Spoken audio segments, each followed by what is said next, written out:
Hi, my name is Vanessa Mathivanan. My student ID is E20201263660. Currently, I'm in semester 4 diploma in English.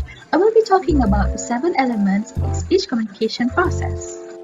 Initially, what is public speaking? In general, it meant being able to initiate a conversation with a huge crowd, whether formally or informally. The graphic illustrates the speech communication process, which outlines how individuals try communicating ideas to build a shared understanding. There are barriers that happen along that process. The first element of the speech communication process is the speaker, who is the person delivering the speech. They are the source of the information.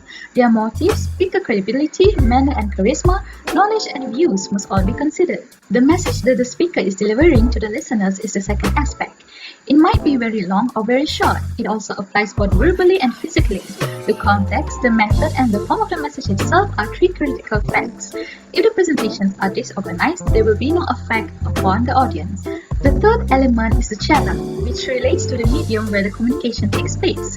Speaker might also use a variety of channels. The channel used in giving a speech is the presenter's voice. The channel can be a combination of two, in which the speaker's voice is delivered by a digital source.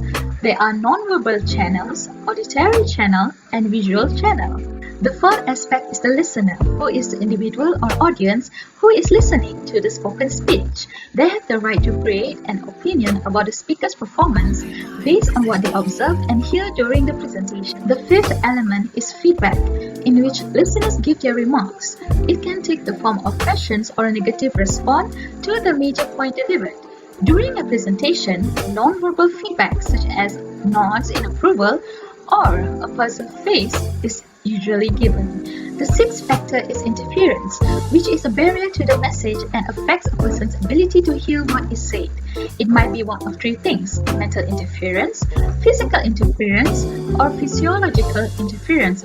Finally, the seventh element is the situation, which is the time and location where the conversation takes place. Speaker must first inspect the venue to arrange all of the specifics and take any necessary measures before the presentation. In conclusion, all of the elements stated are used during a speech.